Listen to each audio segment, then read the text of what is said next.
मैं Atul Kumar Singh, Sardar Singh convent inter college Mahmudabad Sitapur, Hindi अध्यापक। आज मैं कक्षा 9 में प्रथम अध्याय कबीरदास जी के बारे में बताऊंगा, उनका संक्षिप्त परिचय और उनके स्मृति बिंदु जैसा कि दर्शाया गया है। जन्म स्थान, पालन पोषण, गुरु का नाम, पत्नी का नाम, संतान के नाम और वे किस काल के कवि थे, वे किस शाखा के कवि थे, वे किस प्रतिनिधित्व कवि को करने वाले थे, मृत्यु, स्थान, काव्य संग्रह आदि के बारे में आपको जानकारी देंगे। सबसे पहले इनका जन्म सन 1398 ईस्वी में काशी के उत्तर प्रदेश में होता है। कबीरदास जी का जन्म सन 1398 ईस्वी में काशी के उत्तर प्रदेश में होता है। कबीरदास जी निर्गुण काव्यधारा की ज्ञान मार्गी शाखा के कवि थे। कबीरदास जी निर्गुण काव्यधारा के ज्ञान मार्गी शाखा के कवि थे। ऐसा माना जाता है कि उनका अवतरण काशी उत्तर प्रदेश में हुआ था, जैसा कि मैंने आपको पहले बताया है। इनका पालन पोषण नीमा और नीरू जुलाहा दंपति ने किया, लेकिन कबीरपंथी के लोगों का मानना है, जो कबीरपंथी के लोग कहते हैं कि ये लहर तारा तालाब के पास कमल के पत्ते पर इनका जन्म हुआ। अलग अलग प्रकार के लोग अलग अलग बातें करते हैं, और जैसा कि हर लोकमानस के माध्यमों से बताया जाता है कि इनका पालन पोषण करने वाले नीमा और नीरू ये दो जुलाहा दंपति थे। इनके गुरु का नाम रामानंद है, पत्नी का नाम लोई, और संतान की उत्पत्ति हुई कमाल और कमाली। पुत्र का नाम कमाल और पुत्री का नाम कमाली। ये भक्ति काल के कवि थे और निर्गुण भक्ति शाखा के प्रतिनिधित्व कवि थे। इन्होंने अपने काव्य में गुरु की महत्वता का वर्णन किया है, और इनकी मृत्यु सन 1518 ईस्वी में मगहर में हो जाती है। मगहर में काशी में जन्मे कबीरदास जी और इनकी मृत्यु मगहर में हो जाती है। ऐसा माना जाता है कि जब ये मगहर को चले जाते हैं तो वहाँ कुछ लोगों का कहना होता है कि काशी में मरने से स्वर्ग और मगहर में मरने से नरक मिलता है। इस अंधविश्वास को दूर करने के लिए कबीरदास जी काशी से मगहर को चले जाते हैं और अपने शरीर को वहीं पर परित्याग कर देते हैं। इनके अंधविश्वासों को दूर करने के लिए इन्होंने भरसक प्रयास किया, वाह आडंबरों को, और इनके जन्म के बाद से कुछ ऐसी प्रवृत्तियां भी रहीं जिनके माध्यम से अब इनके हम संक्षिप्त परिचय का व्याख्यान करके आपको इस वीडियो के माध्यम से बताएंगे। सबसे पहले मैं आपको ये बता दूं कि जब इनका पालन पोषण नीमा और नीरू जुलाहा दंपति ने किया, और कबीरपंथी के लोगों का मानना था कि ये लहर तारा तालाब के पास में कमल के पत्ते पर इनका जन्म हुआ। कुछ लोगों का मानना है, लोकमानस जो हमारे जनश्रुति के आधार पर, लोगों के सुनने के आधार पर यह बताया गया कि इनका जन्म एक विधवा ब्राह्मणी के गर्भ से हुआ। वो विधवा ब्राह्मणी लोक लज्जा के भय से लहर तारा नामक तालाब के किनारे ने छोड़ देती है, और नीमा और नीरू नामक दो जुलाहे दंपति जो होते हैं वो इनका पालन पोषण करते हैं। फिर बात आती है गुरु रामानंद की। ऐसा माना जाता है कि सूफी संत शेख तकी से इन्होंने शिक्षा ली, लेकिन जितनी भी इनकी काव्य रचनाएं रहीं उनमें इन्होंने रामानंद का ज़्यादा जिक्र किया। इसलिए माना जाता है कि इनके मूलभूत रूप से गुरु रामानंद जी रहे, और इन्होंने रामानंद जी से अपनी शिक्षा प्राप्त की। उसके बाद में पत्नी का लोई, इन्होंने लोई से इन्होंने विवाह किया। लोगों का जनश्रुति के आधार पर लोगों का यह भी मानना है कि जो लोई है वो रामानंद की शिष्या थी, लेकिन लोई का मानना है कि जो पत्नी का नाम के लोई था, और लोई रामानंद की शिष्या थी, ऐसा माना जाता है। लेकिन लोई के से दो पुत्र होते हैं जिनका नाम कमाल और कमाली होता है। एक उक्ति कबीरदास जी ने कही कि बूढ़ा वंश कबीर का उपजा पूत कमाल, बूढ़ा वंश कबीर का उपजा पूत कमाल। ये उक्ति कबीरदास जी ने इसलिए कही क्योंकि कबीरदास जी वह आडंबर अंधविश्वास को दूर करना चाहते थे। वे हमेशा गुरु की महत्वता को बताने का कार्य करते थे। वे हमेशा इन आडंबरों को दूर करने का प्रयास करते थे। लेकिन इनका पुत्र जो कमाल था वो धन का आकर्षण था, वो धन को एकत्रित करने में लगा रहता था। तो इसी के पक्ष में उक्ति उन्होंने कही कि बूढ़ा वंश कबीर का उपजा पूत कमाल और हरि भाजन को छोड़कर घर ले आयो माल। हरि का भजन छोड़ करके, हरि का भजन त्याग करके जितनी भी धन संपत्ति थी वो कबीरदास जी का पुत्र कमाल अपने घर को ले जाने लगा।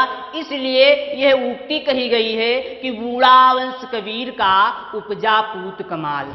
इसके बाद जब कबीरदास जी निरंकार परमात्मा की उपासना करने लगे और वे भक्ति काल के कवि थे, निर्गुण भक्त शाखा के प्रतिनिधि कवि थे। और उसके बाद में मैंने आपको जैसा बताया पहले भी कि जब इनकी मृत्यु का समय निकट आया तो ये मगहर को चले गए। इसलिए मगहर को चले गए क्योंकि जनश्रुति लोगों का मानना था कि काशी में मरने से मृत्यु और मगहर, काशी में मरने से स्वर्ग और मगहर में मरने से नरक मिलता है।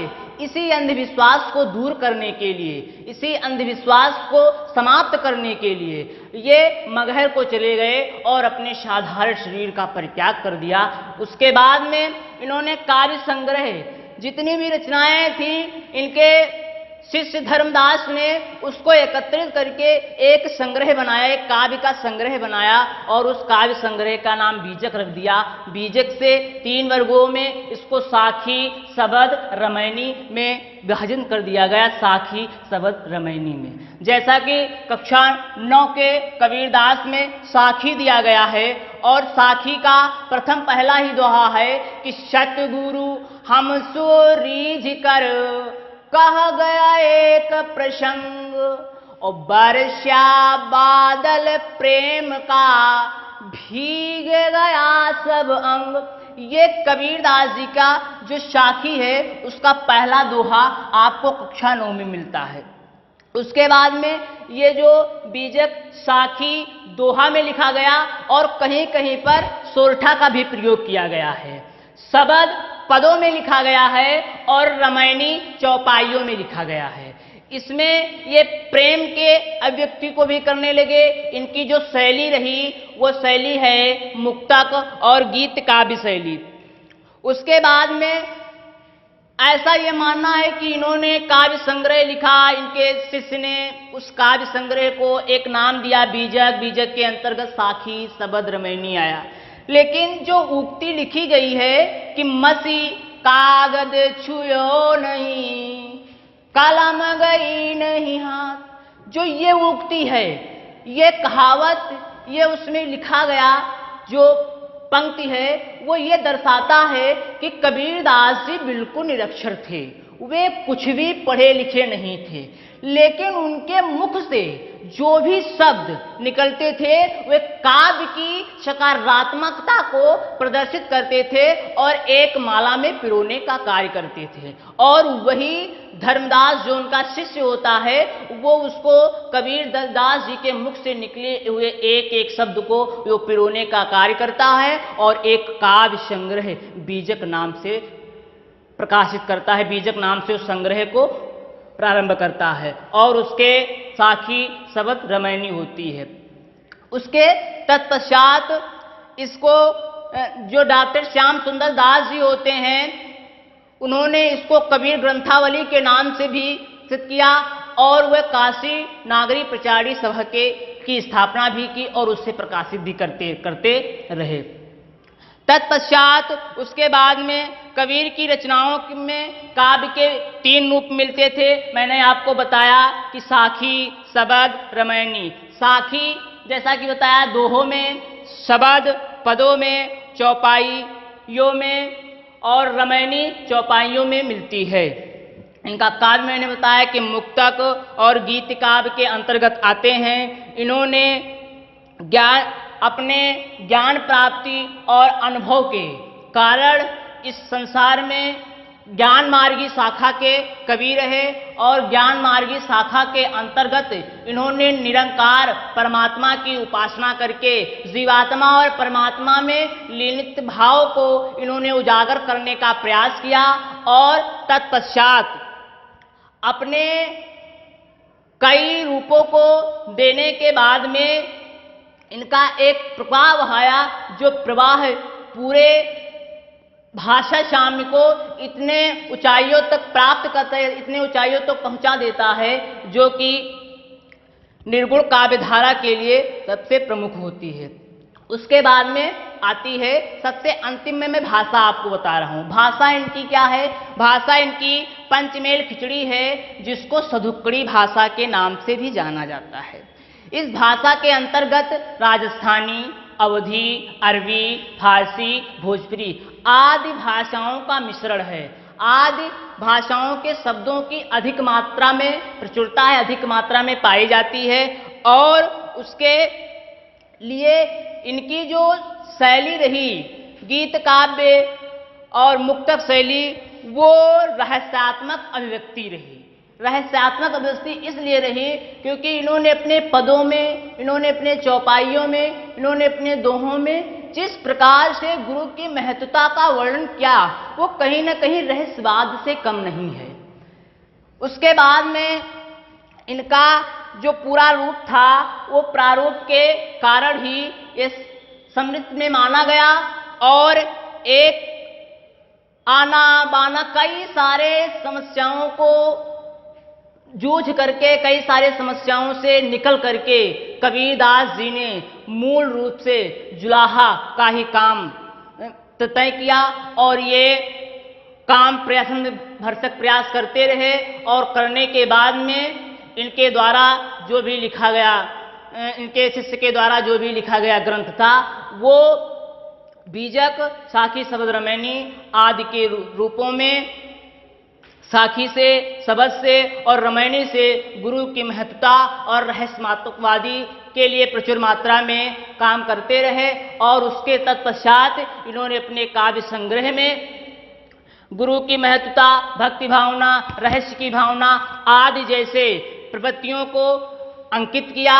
उसके मूलभूत आधार पर जो इनका काल रहा, उस काल के लिए भक्ति काल से संबंधित कवि आए, और भक्ति काल के प्रथम कवि थे, निर्गुण भक्ति शाखा को लेकर के चलने वाले ऐसे कवि थे।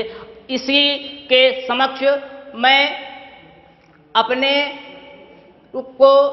इस कबीरदास का जो जीवन परिचय है, इसको अब यहीं पर समाप्त करता हूं। अगले वीडियो में मैं आपको कबीरदास जी के जो साखी है, वो प्रथम अध्याय का जो साखी है, उससे के जो छंद, उसके जो दोहा हैं, वो व्याख्या सहित पढ़ाऊंगा। बस आज के वीडियो में सिर्फ केवल इतना ही। हमारे YouTube चैनल को आप सब्सक्राइब कीजिए, लाइक कीजिए, कमेंट कीजिए, और बेल आइकन दबाना ना भूलें।